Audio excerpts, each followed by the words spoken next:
Good afternoon. I hope everybody enjoyed your Thanksgiving or fall holiday. I know I did. We hung out as a family. Me and my young kids watched a lot of movies. My wife and I watched a lot of Downton Abbey. And we ate just way too much food. I really need to hit the gym a few days now to even come close to feeling normal again. But anyway, this is not why I am posting today. I wanted to give my cannabis medicine, post. In my last one, I emphasized a lot of the negatives of cannabis use, and those are very serious negatives. I mean, like, there is definitely a cannabis dependence syndrome. We tend to overlook this, especially people that are advocates of cannabis tend to completely ignore all of the potential negatives and think of it as sort of like or sell it as sort of like this miracle drug. That is definitely not the case. There are a lot of negatives associated with it. I think, in addition to the dependence, also the ability to sort of make your opioid system even tolerant, which would, be a major component of the gateway theory of opioid dependence. There are probably many ways into that, but there's definitely a link. But that works both ways, right? So, I mean, if cannabis can be used to lead to opioid dependence because there's a lot of crosstalk between the systems, the opposite is true too. So, you can treat opioid dependence with cannabinoids. In addition, you can treat chronic pain with cannabinoids, both of which might be a safer alternative to opioids, arguably, and I don't think many people would argue against that. If you had to pick one, I think cannabis would be the safer option. That doesn't make it this perfectly safe miracle drug, but it does, I think, it is safe to say that it might be safer than using opioids. We've known for a very long time that cannabis can be used to treat muscle spasticity in the case of multiple sclerosis. This is very true. I mean, the evidence of this is very long-standing, and is part of why cannabis was introduced to the Western society in the first place, as a treatment for muscle spasticity.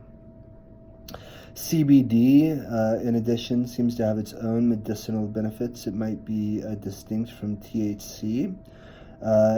Seizure control, especially in juveniles, is becoming more documented. The mechanism isn't exactly clear, but there's also a promise there as well.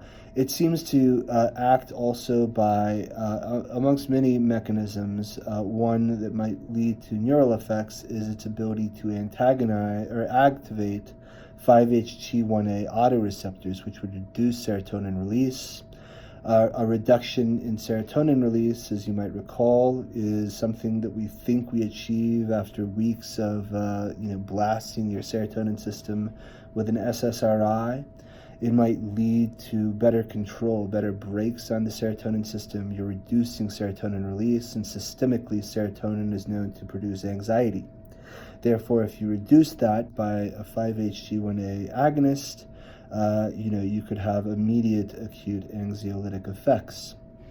Of course, the downside there is probably the same thing that's a problem with benzodiazepines in the treatment of anxiety, is that over periods of time, that could actually lead to the anxiety response being greater when it does occur. I mean, if your system is now sort of downregulated, not really suited to deal with that sort of serotonin-induced anxiety anymore, the symptoms could be worse when they actually occur, which would really, I guess, be a